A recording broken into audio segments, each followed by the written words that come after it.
चलें, अब आप इसको सही करें 13th को। Enclosed with this letter was a signed affidavit and a carbon copy of his request to our main office. To his main office में। अच्छा, आप सारी चीजों को छोड़ के आप मुझे अब देखो, आप मुझे ये बताओ कि यहाँ पर सब्जेक्ट और वर्ब ठीक है, सब्जेक्ट और वर्ब है किधर? दिस लेटर और वाज। अच्छा, लेटर साइंड। इस फिक्रे को मैं सीधा करके बोलता हूं, signed affidavit and a carbon copy.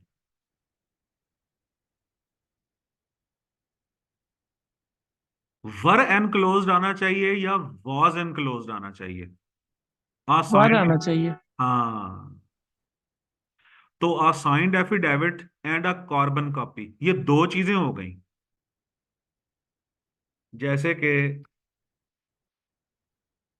देर, जैसे कि इन the garage were parked a bike and a car. In the garage was parked a bike. अच्छा, अब इस किस्म के फिक्रे हमें ना तंग इसलिए करते हैं कि जनरली हम लोग हमें, बल्कि हमें क्या आदत होती है, जनरली होता ही ऐसे है कि सब्जेक्ट पहले होता है, वर्ब बाद में होता है। लेकिन बाज औकात इन्वर्जन्स हुई होती हैं और इन्वर्जन्स में हम वर्ब को पहले ले आते हैं।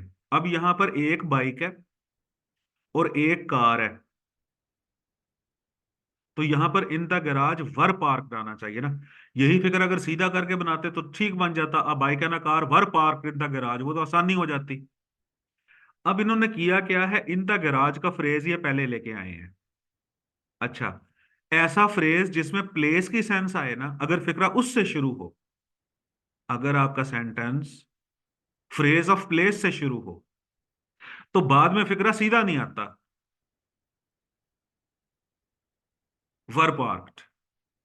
अच्छा, सीधा फिक्रा लिखना है यहां पर तो इन द गैराज के बाद फिर कॉमा आना चाहिए, इन the garage comma a bike and a car were park, या फिर यूं हो जाता, कॉमा भी नहीं देना और इन द गैराज के फौरन बाद आपने बाकी सेंटेंस जोड़ना है, मेन सेंटेंस जो है वो जोड़ना है, तो इन्वर्जन के साथ जोड़ोगे आप। तो इन्वर्जन के केसेस में एक केस ये भी आता है कि अगर आपका सेंटेंस फ्रेज ऑफ प्लेस से स्टार्ट हो रहा हो, ऐसा फ्रेज जिसमें प्लेस की सेंस आए, तो उसके बाद हम फिक्रा सीधा नहीं लिखते, पहले वर्ब लिखते हैं बाद में सब्जेक्ट्स लिखते हैं। तो in the garage were parked in a bike and a car, लेकिन in the garage was parked a bike. अब उसने किया सिर्फ ये है कि एनक्लोज्ड विद दिस लेटर को वो ले गया है पहले, साइंड एफिडेविट और कार्बन कॉपी दो चीजें हैं, तो यहां वॉज की जगह वर आना चाहिए। A signed affidavit and a carbon copy of his request were enclosed with this letter to our main office. ये है सादा फिक्रा इसका। तो अब उन्होंने किया क्या है यहां, enclosed with this letter were, इसको पहले ले रहे हैं। A signed affidavit and a carbon copy of his request. नहीं समझ आई या आ गई? जी सर, वो अच्छे से समझ आ गया है। 15वां फिक्रा है, many a speechless nights she spent. पर मैनी के बाद सिंगुलर आएगा। हाँ, अच्छा, मैनी, यहाँ स्लीपलेस नहीं होगा। मैन यहाँ sleepless nights he spent. Sleepless,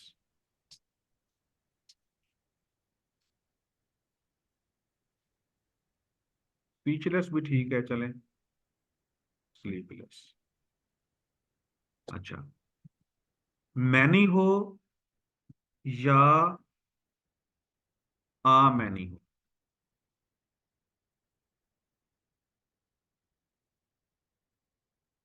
आगे बॉयज आएगा, आगे आर आएगा, इन द पार्टी। मैनी या आ मैनी के बाद सब चीजें प्लूरल आती हैं, लेकिन अगर मैनी आ हो तो इसके बाद सब चीजें सिंगुलर आती हैं। मैनी या boy is in the party.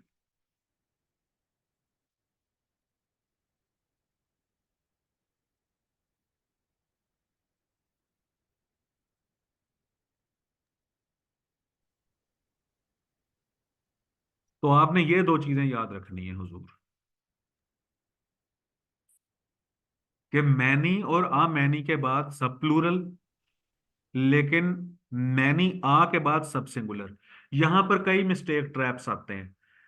Many uh boys is कहा जाता है, वो भी गलत। मैनी आ बॉय आर कहा जाता है, वो भी गलत। तो मैनी और आ मैनी के बाद ऑल प्लूरल, यानी सब्जेक्ट भी प्लूरल, वर्ब भी प्लूरल। और मैनी के बाद सब सिंगुलर, यानी कि सब्जेक्ट भी सिंगुलर, वर्ब भी सिंगुलर। तो ये आना चाहिए मैनी आ स्पीचलेस नाइट। इस मैनी आ की वजह से, इस मैनी आ की वजह से यहां पर नाइट आना चाहिए। अच्छा जी। 2009 में फिर एज वेल एज का फिक्र आया हुआ है।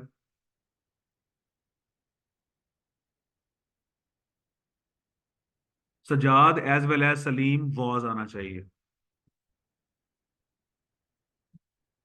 क्योंकि एज वेल एज से पहले सजाद है जो कि हमारा सब्जेक्ट, जो कि हमारा सब्जेक्ट है, तो यहां पर वॉज आना चाहिए। अच्छा, 2008 वाला भी वैसा ही है बेटे, देखो जरा। नथिंग है, नथिंग प्लीज मी नहीं होगा, नथिंग प्लीजेज मी होगा। ये वही 15 वर्ड अग्रीमेंट है, नथिंग प्लीजेज मी। नॉवेल्स को देखते हुए सर आपने यहाँ हाँ, नथिंग सब्जेक्ट है ना। नथिंग सब्जेक्ट है। और यहाँ जो बट है वो कंजंक्शन नहीं है, प्रेपोजिशन है। बट का मतलब होता है सिवाय। अगर वो कंजंक्शन हो तो उसका मतलब होता है लेकिन। अब ये मेन इस सेंटेंस को सीधा करके लिखे ना, तो वो यूं बनता है, nothing pleases me but novels. कोई चीज मुझे खुश नहीं करती सिवाय नॉवेल्स के। फिर वही बात आई है कि सब्जेक्ट और वर्ब के बीच में ये है कबाब में हड्डी, ये।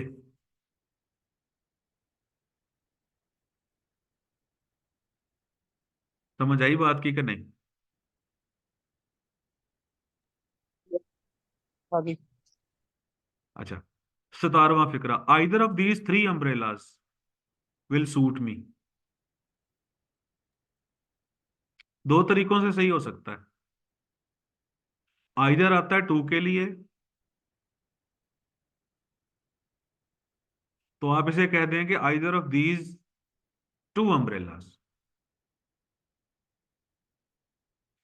अच्छा, अगर आइदर, अगर थ्री को नहीं हटाना तो यहां एनीवन लगा दें, या तो आइदर ऑफ दीज टू कर दें या any one of these three कर दें। और इसके लिए मैंने जो गुजारिश की वो ये है, N is equal to two और एनी वन, और या N is equal to more than two. 18वां फिक्रा, neither he nor I am आना चाहिए। नाइदर नॉर का कॉम्बिनेशन हो या आइदर और का कॉम्बिनेशन हो, या नॉट ओनली बट ऑल्सो का कॉम्बिनेशन हो। नॉर। हाँ, तो हमने देखना है कि नॉर के बाद क्या है, हमने देखना है कि और के बाद क्या है, नाइदर नॉर के कॉम्बिनेशन में,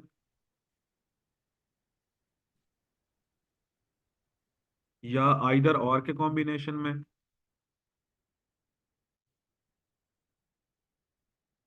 या नॉट ओनली और बट ऑल्सो। ये तीन कॉम्बिनेशंस हैं कि जिनमें हमने नाइदर आइदर या नॉट ओनली के बाद वाले को नहीं देखना, नॉर के बाद, और के बाद और बट ऑल्सो के बाद देखना है कि क्या है। तो neither he nor I M in the wrong. ठीक है जी। Yes sir. कल अब हम पढ़ेंगे कंजंक्शन कॉम्बिनेशंस। ये यानी ये पूरे पास्ट पेपर्स में जितनी दफा भी अग्रीमेंट की मिस्टेक्स आई हैं वो ऑलमोस्ट 18 17 18 टाइम आई हैं, तो वो हमने की हैं आज।